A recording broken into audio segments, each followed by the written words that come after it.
No.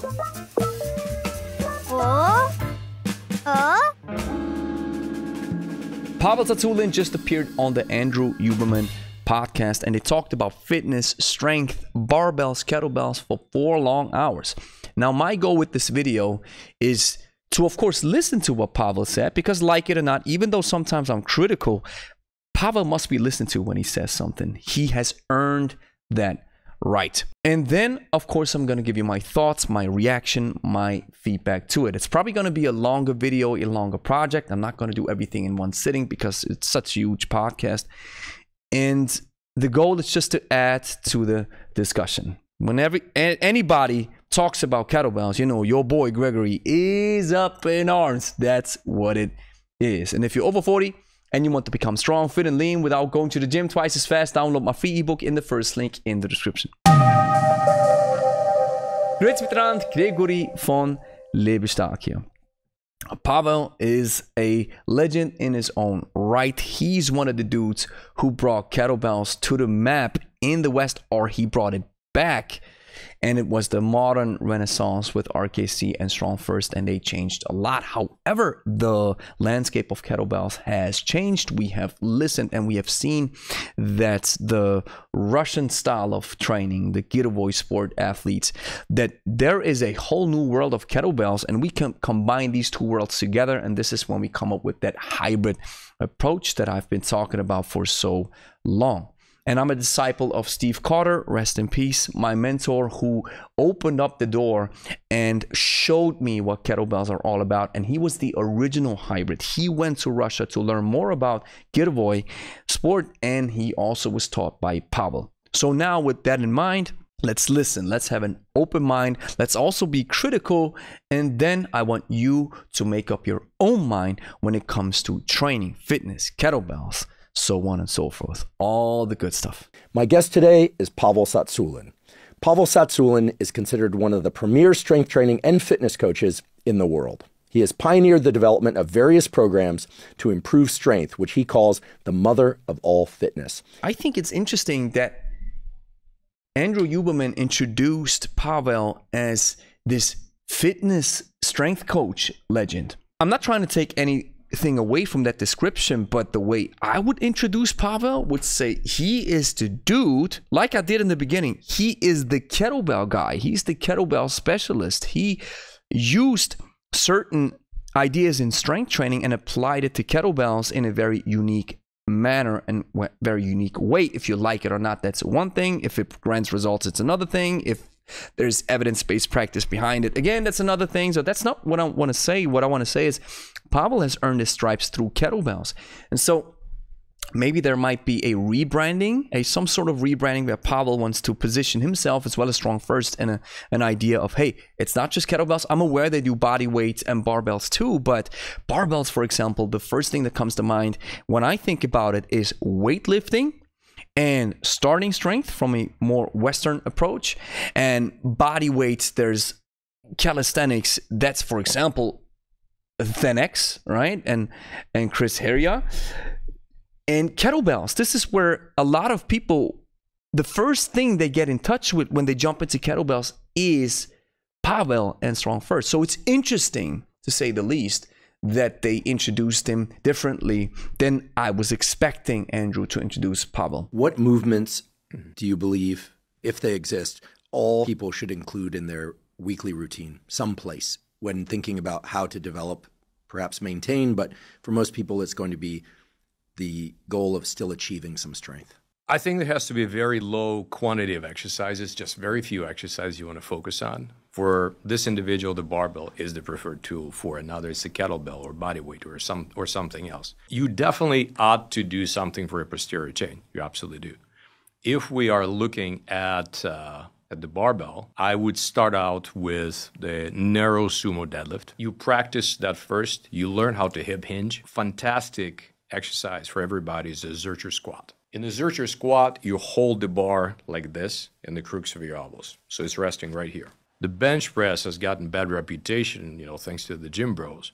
The athletes who also do some lower body work, some posterior chain work, and something for the midsection, and again, the Zercher squat could address that, they are making a great use of the bench press. So it's nothing. It's a very simple exercise. Canadian scientists back in the 80s did, Lebe and his team made some interesting discoveries. And again, they just found that doing something like extension is not going to carry over to the squat. So you find several exercises that you enjoy, that don't hurt you, that you have the equipment available, that you got the proper coaching for, and you pretty much stick with them. And there's absolutely no reason for you to change these exercises.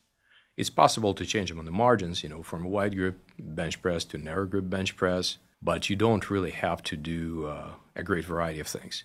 So Pavel mentions low quantity exercises. I couldn't agree more. We do the Big 10 all throughout the year with our clients, with some variations, of course, with singles and double bells.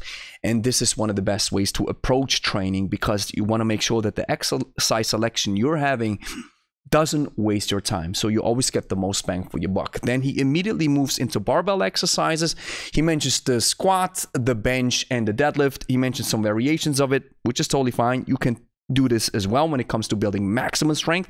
I would say yes. But again, I was expecting from Pavel, since he's known for kettlebells, to immediately jump into kettlebells and then give us insights on how to build strength with kettlebells, for example. But he mentions, hey, the implement is not that important. You can use whatever implement you want to, which I agree to from that perspective. But if you would ask me that question, I would immediately move into kettlebells, because that's my specialty. And you can build some solid and some serious strength with kettlebells, not from a max perspective how the barbell can deliver, because you can incrementally load the barbell. You can use way heavier weights, and it's just generally suited to build maximum strength. But again, if you'd ask a weightlifter, he'd probably tell you, well, a clean and jerk and a snatch gives you the most strength, even though then we can say, well, that's rather athleticism, because what you're building in that front is good strength with a great amount of power, velocity, and explosiveness, right? So they talk about bodybuilding rather in a derogative way. I almost stumbled into this as well.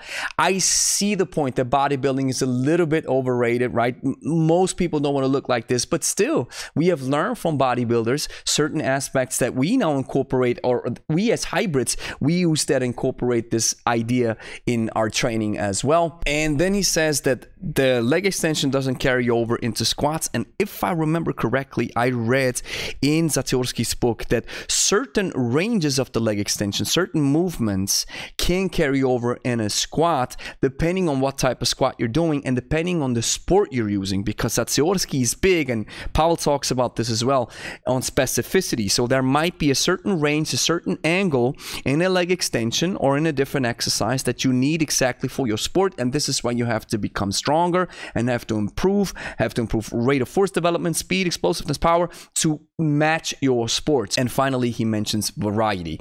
Variety makes sense because people want that. Even elite athletes need some variety, even though they have variety in terms of exercise selection. Not that much, to a certain extent, if I remember correctly what Zatsiorsky said, but the loading is where they have some different variations, because Zatsiorsky also mentioned that it might be a little bit tricky, because the need for variety to freshen up your mind is given even with the elite athletes, but they can jump into variety exercises that then take away from the sport, because they now don't develop their specific joint actions that they need for their sport. So this is a very interesting game that they're playing, a very complex topic, and this is where strength training, especially for the athletic population, becomes very complex and also very interesting.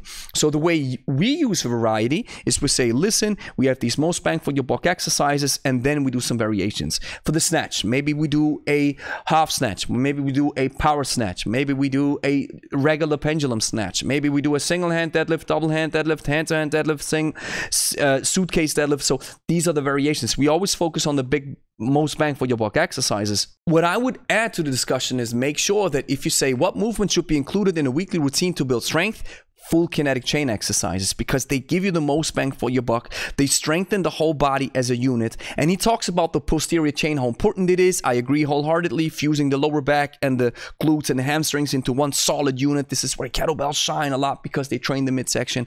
And making sure that you include full kinetic chain exercises where your whole body has to work. This is what I would include. So I would have loved to hear, one of the best exercises that you can do is, as you know, if you've been watching this channel, one of my favorites, the clean and jerk. Would a combination across the week of some sort of squat, let's say the Zercher squat, perhaps a kettlebell swing or something else for posterior chain, pull up and dip be a fairly comprehensive program? Absolutely. Growing number of people, both men and women, who are starting to do weight training or really incorporate strength training into their program are seeking a combination of strength and perhaps endurance as well, without putting on too much size. Maybe size in some select body parts. Well, Andrew, I think they need to do possibly several different types of training. But going back to your examples, dips are fantastic. It's a great exercise, but not particularly democratic. You mentioned the example of pull-ups. Absolutely, pull-ups are one of the best general strength exercises. Dr. Mike Prevost, who used to work with the U.S. Marine Corps and Navy, he developed this very interesting protocol and a test called the Kettlebell Mile, where you take a kettlebell that's approximately 30% of your body weight, and you pretty much run with this kettlebell. And you switch hands as often as you want. And it's a fantastic way to improve your running posture, to develop very stabilizing muscles, and to improve your ability to rock. How heavy is the kettlebell? 30%. Because he says when you start going heavier, it's going to affect your gait. So you're not really, you have to kick your hip over to the side.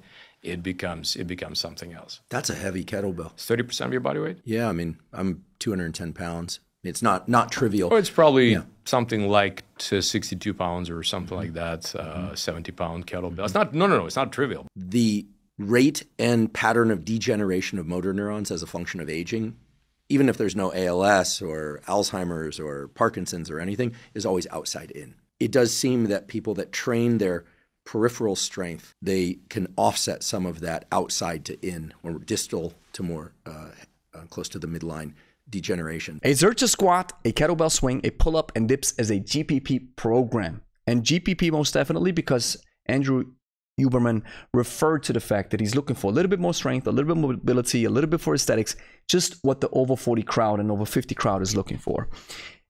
Nothing wrong with that general recommendation, but I think it's not that applicable. Again, I would have loved to hear the specific recommendation for kettlebells.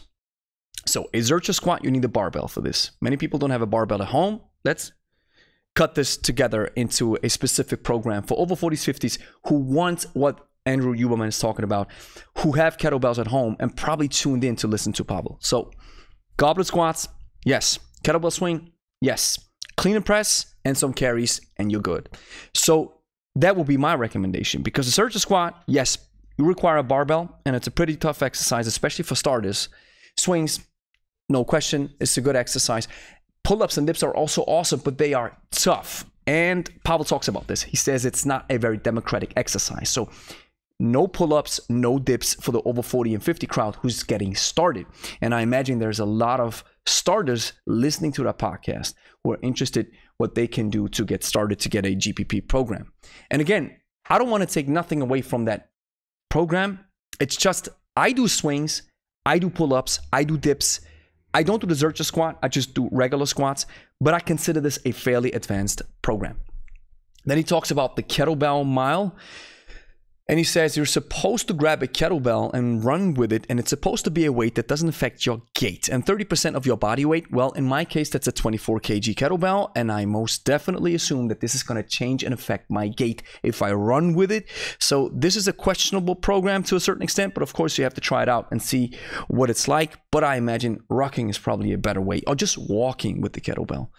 Then this gem that Dr. Huberman was sharing, that you're losing strength from the outside in, it seems, that's one of the reasons why it makes sense to do snatch, clean, and these exercises where you have a ballistic element and you have to grab the weight with your hand, swing it around, use some momentum, and make sure that the distal side, the side that is very distant from your center, makes good use that you're making good use of it. So now I'm 2 hours in the podcast. I'm a little bit disappointed because he doesn't talk about kettlebells that much. They talk about other interesting fields of strength and endurance, which Pavel has his own perspective on. When you listen to other experts, they look at it from a completely different angle. And I'm a little bit in between, but of course, like I mentioned in the beginning, I listen when Pavel says something.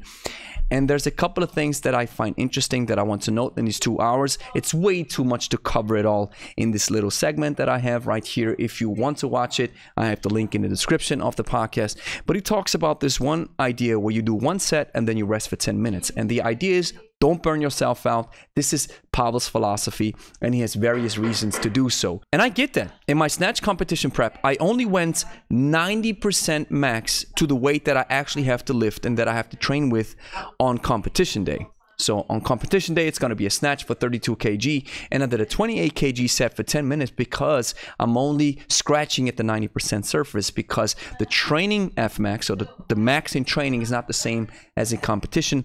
And I don't want to challenge myself too much, and I don't want to go overboard that much. Most definitely, I agree, but also like going to the limit, but in certain parameters. It's a limit that is acceptable. It's a limit that I can handle. And so I see it, I look at it from a different perspective when it comes to training and enjoying a workout and getting your sweat in and training all forms of GPP as much as possible.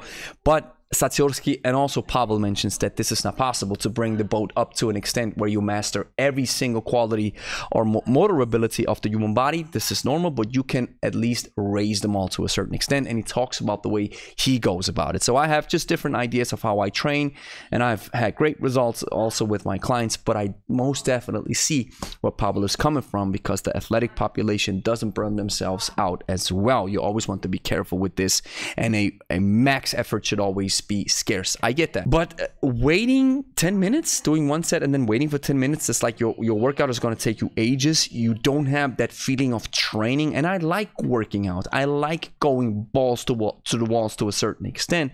However, like I mentioned, always in certain parameters. And this type of training seems too boring for me.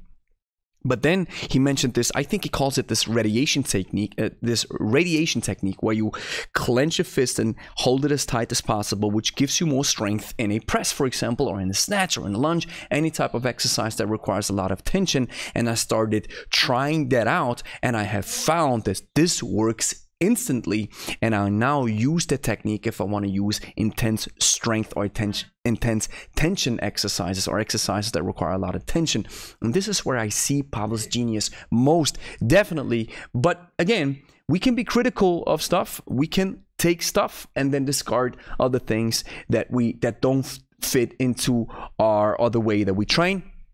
And this is generally what I preach on this channel as well. Quality, quality, quality. Oh, no doubt about it. Everything else is potentially detrimental, and frankly has added a lot of confusion to the fitness literature. The message that keeps coming through that's going to deliver the results is every single repetition, high quality. The rest period, high quality, whatever that may be. Yes. Walking around, shaking it off. The structuring of the program, high quality. I think people are far too haphazard and seeking the pump and soreness and some sweat so that they can have their post-workout shake.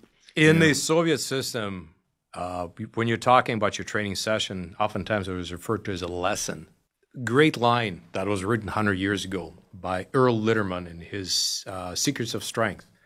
And back then, strength athletes understood the importance of not training on the nerve. And when he's describing kind of these early adherent to this high intensity, whatever, and he's referring to him, he says, he has literally worked himself out. And he says that that's something that strength seeker cannot afford. So semantically, when you're trying to work yourself out, that's you're trying to exhaust yourself, or are you trying to practice to excel, to get better at something? And that applies to any quality, because endurance very much has a skill component just like strength, because the ability to reuse the elastic properties of the tissues, the ability to relax between the contractions to restore the circulation, the ability to maintain the proper posture, and so on and so forth. These are all skills. The breathing skill, huge, extremely important for strength, for endurance, for absolutely anything. And if you're going through this mindlessly, it's, nobody's going to get very far this way. So let's jump back to this. Lifts need to be high quality. I agree. You want to learn proper movement. You want to learn proper technique. However, I have a differentiation that is twofold. First of all, when you use high intensity, Your technique might take collateral damage, and that is fine. You are not an athlete. And what I want to share here is this great idea from Michael Myers, or what's his name? The guy who wrote the book Anatomy Trains. So what I got from that book was the imposed and the exposed way of coaching. So the imposed way is they tell you exactly how to do it and you have to follow that model. And the exposed way is, hey, let's highlight your flaws and then I'm gonna give you some recommendations, some parameters that you then have to work accordingly and find out what works best for you. You have to differentiate between still having a good lift, but not having perfect technique when intensity is high. And what you also have to differentiate is that beginners can make mistakes, which is totally fine. If we always put this making sure every lift is high quality on a high pedestal, I think what might happen is that people never consider themselves qualified to do a particular exercise, or they always think that they fall short, and that's one of the reasons why they don't do the exercise. And it takes ages to master a technique. My first jerks were incredibly bad. My swings were bad. My snatches were bad. And if I took that approach of thinking, yeah, but every lift needs to be high quality, I'm trying my best, but it's not high quality if I compare it to the good ones or the ones who have mastered it, then I might have stopped and said, you know what, I'll never get there. But these bad mistakes, these bad exercises, and also the mistakes, they have to happen in order for you to then adjust and understand what you have to do. So I think, yes, making sure that the quality is good makes sense, but don't overdo it. Then workout versus practice. Here's how I see it. Practicing a skill can become a workout because you start sweating and you start learning the exercise, and learning the movements requires a lot of brain power, and then you get tired as you learn the exercise. I get that. But what I also get is that many of our clients, this is the feedback that we're getting, is once we have learned the basics and then we move into training, they say, wow, now we finally get into training. And I have this parable of a plane that is on a runway and then finally takes off. So if you are on a runway, yes, you're going fast, but the idea is to take off in the end. And taking off means then finally moving into training, not being too concerned about technique, and then really challenging your body, making those mistakes and then adjusting it. Of course, this must be done in a monitored space where you have a great coach who takes care of you. The weights have to be adjusted as well. You want to be careful that you don't use too heavy weights. But this differentiation most definitely must take place, because in practice it's a lot of brain power, and working out can become an experience, which is totally fine. And then the student versus clients, yeah, this is typical Pavel speak. This is marketing. This is where he comes from. He says, you are a student when you learn a skill of strength. I get that, most definitely. But people who walk in here, yes, we give them education. Yes, we teach them how to lift. But at the end of the day, these are clients, because fitness and training is not their main thing. It's a little part of their lives, and I don't want to do TMI and dump the whole information load on them. They're not students, they're clients. This is how I see it.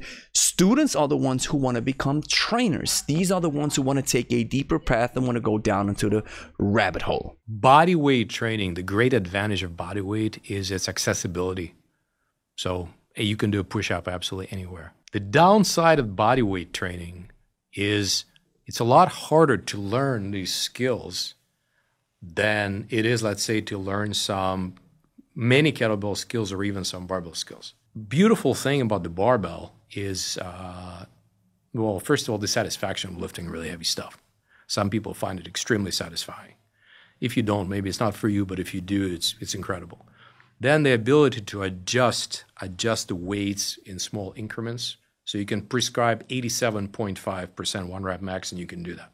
Beauty of the kettlebell for strength specifically is it's very easy to teach the body language of strength with a kettlebell. With a kettlebell, for example, you start doing double front squats with a pair of kettlebells.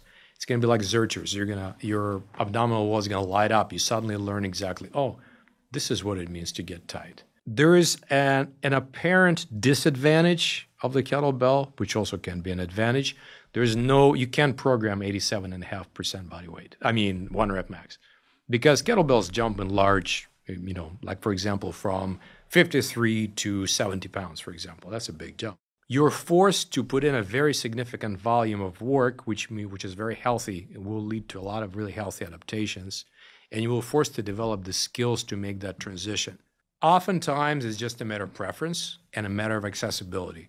So I'm not going to say you pick this tool, you pick that tool, you pick the other tool. So we finally get to the meat of the podcast. The reason why probably many people, including me, tuned in, and that is to hear Pavel speak about kettlebells. So I want to just give you my thoughts on a couple of things that he touched on, which is fascinating stuff, which I am using as well in my training. So he talks about the tightness of the midsection, especially in the double front squat. And I remember when I started doing double front squats, how it was kind of irritating my lower back. And since I've gotten stronger, this has gone completely away, and I now understand how to tense the abdominals. I wholeheartedly agree with his take on barbells, body weight, and kettlebells. So body weight, yes, very applicable. You always have it with you, so the accessibility is off the charts. Yet it is fairly tricky, especially if you're getting started. A solid push-up for a beginner is a challenge in and all by itself. Then barbells, of course, the kings of strength. And because you can incrementally load them, because it is from a technical standpoint suits itself better to load heavy. And then the kettlebell, the jack of all trades.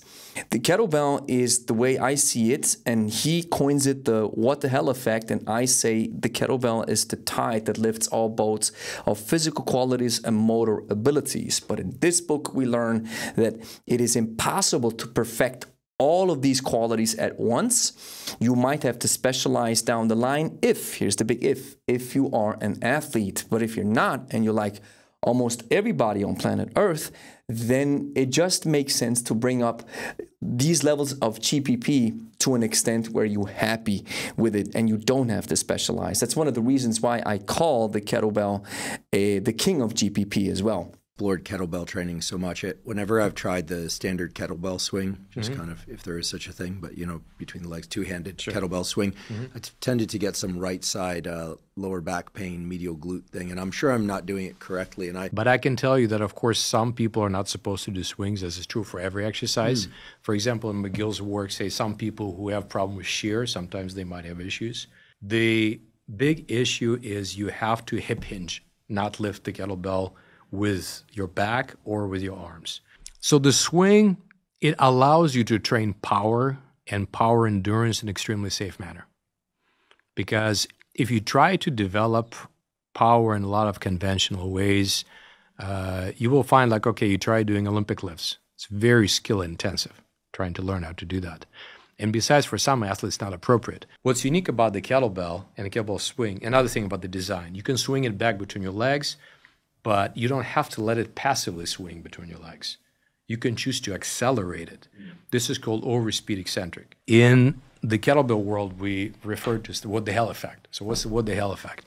What the hell effect is when you're getting an adaptation that's not a beginner's gain, but it's an adaptation that's totally unexpected. There's some collateral benefit, how suddenly you're able to do something. Like, why would anybody want to do power training who's not a power athlete?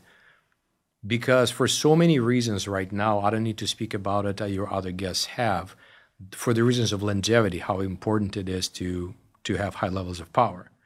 And the kettlebell swing is one of the ways to develop it. So you can develop mobility, you can develop strength, you can develop endurance and resilience in all one package. So obviously I'm biased, and I'm not saying it's the only way to go, but that's one relative benefit, one of the many relative benefits of kettlebells. I'm determined to derive some of these benefits of kettlebells because kettlebells have been around me for over a decade now, and I just haven't quite taken to them. The kettlebell swing study from Dr. Stuart McGill. Now here's how Dr. Stuart McGill coins it. He says, the issue is super stiffness. That's the issue. So when you tense your abdominal and your midsection that tight, when you do these explosive kettlebell swings, then it might irritate the lower back because of the rapid spine movements. This is what Stuart McGill has discovered. But it's one of those aspects that I mentioned to many of the people who get in touch with us, that certain forms of explosive movements with the kettlebell, which most of the time includes an explosive hinge movement, might cause an issue. And the solution in that regard is a pendulum swing. So with the pendulum swing, you don't hinge that hard, and you are having a double bent knee. So you bend the knees twice and then you fully extend them. And then you still get these powerful benefits of loading the posterior chain. And the way I coin it now is you want to fuse the lower back, the glutes and the hamstrings into a tight, powerful unit. Because we see it with our clients as well who just get started. When they try to hinge, they sometimes just isolate the muscle, either the lower back or the hips, and they don't understand how to fuse it together in one unit. And once you've understood this, this is where all the benefits begin. And this is that major point about the hip hinge that Pavel also mentioned in the podcast, which is such, it is almost like medicine. It offsets the issue of lifting stuff off the ground to the loads. And once you understand it, that you're to the legs, and once you understand that your legs have to take the brunt of the weight, you are golden. I would recommend to Andrew Huberman that he would get started with a pendulum swing. And we've heard this a couple of times, that people reached out who said, listen, that typical hardstyle swing, I'm having an issue with this, but with the pendulum, it works way better. So we still get some similar benefits with a not as intense version, so to speak. And now let's touch on the explosiveness of the kettlebell swing, where I want to take a deep dive. So my issue has always been that, as Pavel mentions, that the kettlebell swing, if you do it very explosively, can give you that velocity, that speed, that explosive, that power training that you're looking for. And while I think it might hold true to a certain extent, it is not the true definition according to Dr. Yuri Verkhoshansky.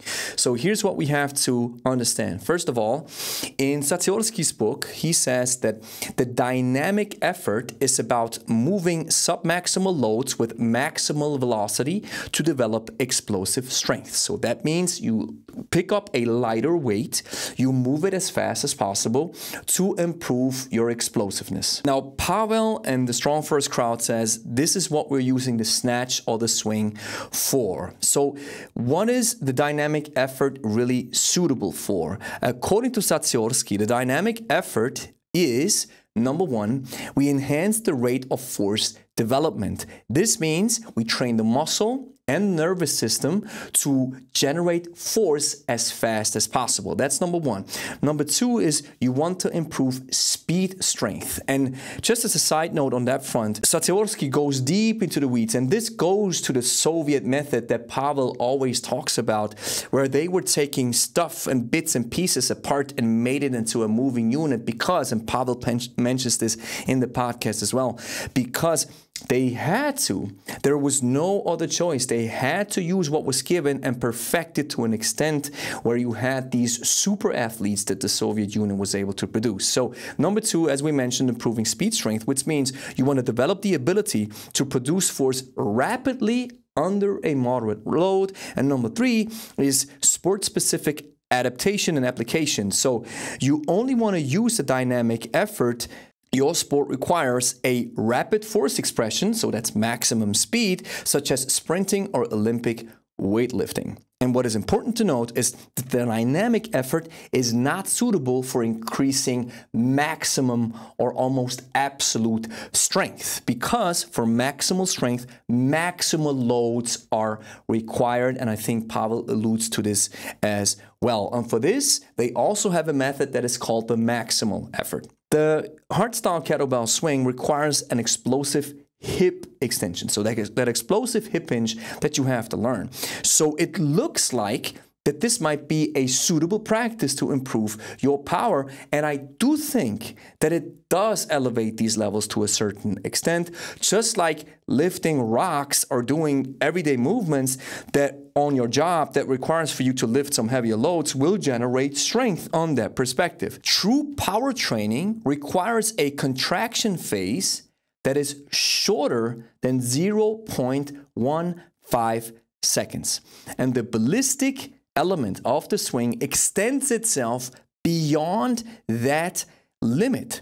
This means a swing or a snatch reduces its effectiveness as a pure power exercise, because when you drop the kettlebell between the legs, even if you go very fast, there is still that inertia that is into play, that you never translate that movement from relaxation to tension that is under the time frame of 0.15 seconds. This is incredibly fast. So the dynamic effort normally involves controlled acceleration of a barbell with certain loads. So controlled, and fascinating how Tsatsouline talks about this, that when you do a snatch, for example, with a barbell, you see that the athletes move slowly because there is a certain time that has to pass by in order for your motor units to get recruited. That's why you don't, boom, quickly jerk the weight off the floor for a snatch.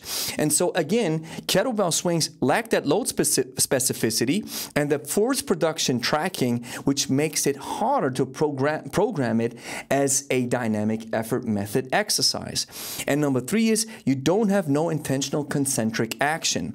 Unlike a barbell lift where you push or pull directly, a swing is cyclic. The kettlebell swing follows a pendulum path, and the force curve and movement dynamics do not fully mimic the model that you require for the dynamic effort, because you have to apply force against a resistance in a straight line. So this is what Tsatsouline says. So what can you use the swing for? Well, a kettlebell swing in that hardstyle fashion can be a general explosive exercise that builds everything all at once. We have some endurance, we have some coordination, and we have some hip power. So there is most definitely something given on that front. It is a conditioning tool, this is what we know with the kettlebell, that can reinforce fast twitch muscle activation over time. This is also good stuff which a lot of people need, because fast twitch is where the strength resides. And then it's a perfect preparatory movement to understand the hip hinge pattern, to then maybe move into a clean or a snatch. These are exercises to give you even more bang for your buck. But true explosive power requires different exercises, and some of the recommendations can be trap bar jumps with 40 to 60% of your 1 rep max, speed squats or speed deadlifts, push press, depth jumps, the shock training. This is why Dr. Huberman came up with the jumping exercises, because they were using kettlebells back then. However, a jerk with double kettlebells or with a single kettlebells might fit extremely well, because it requires maximal velocity with a sub-maximal load while you have to maintain high levels of rate of force development. This is powerful. And I remember how the jerk gave me this explosive power, not only in my hip hinge or in my hip extension, but also in my ability to fully extend the elbow in the split second, because that's the idea of a jerk. And it doesn't matter whether if it is a barbell or a kettlebell, but the kettlebell jerk might be that perfect exercise that might fit itself well into this fast force production, because it is crucial that we have a tension relaxation cycle that is below 1.5 seconds. And when you deliver the kettlebell from the dip into the bump, and you immediately drop into the second dip and immediately have to extend the elbows. This is one of the great cues that I got from Alexander Khvostov. He told me, once the kettlebell leaves your body, you want to think about straighten the elbows as fast as possible. And this is something that might even be more useful than a kettlebell swing. So here's my verdict of this podcast between Pavel Tsatsouline and Andrew Huberman. It is valuable, most definitely. It is an interesting discussion where Pavel goes deep into certain aspects and certain areas, citing a lot of research, even though it's almost exclusively Soviet research, that sometimes, this is one of the gripes that many people have, I included, that sometimes these studies are not available anymore. But the same thing goes for Tsatsouline's book. So he did this with Kramer and Fry. So Tsatsouline also mentions a lot of articles that have a scientific nature, and just articles in general where you probably don't have access to them anymore. So I get that to a certain extent, but nonetheless, it is an important discussion that they have. Very interesting stuff. And like I said this in the beginning, but I want to reinforce that statement. While I'm sometimes critical, and I sometimes do the typical YouTube stuff, right, with my channel and my content, I still think Pavel must be listened to, and many of these techniques that he engages in and that he shares are so great, so powerful, so useful. But at the same time, I'm going into a different path. So I'm not fully on board with what Pavel's always teaching, because this is the idea. A scientific theory must be falsifiable. So we have to look for errors in the theory in order to strengthen it. And this is what I do. This is what many are doing. And you have to do this with my stuff too, because then we come closer to the truth. So is it an interesting podcast to listen to? Most definitely. But here's the big but. You will be disappointed if you are looking for lots of kettlebell stuff. I am 100% aware of the fact that Pavel does other things as well, but many people who get in touch with Pavel, we always hear it almost exclusively, they came to kettlebells through Pavel, so I'm assuming they are expecting a lot of kettlebell knowledge on that front, which is not happening in that podcast, which I think disappoints me as well. And I think it's sad. Nonetheless, you have a great educational experience if you tune in. So here's the next thing that you have to do. Clean and press that like and subscribe button. Share with a friend who's also interested in kettlebells. And if you made it this far, download my free ebook in the first link in the description called the Kettlebell Code. If you're over 40, 50, or 60, you don't have a lot of time, but you still want to take care of your fitness, this is where the kettlebell comes in. And I'm going to show you a shortcut to success. So what are you waiting for? Download that ebook right now in the first link in the description or in the pinned comment.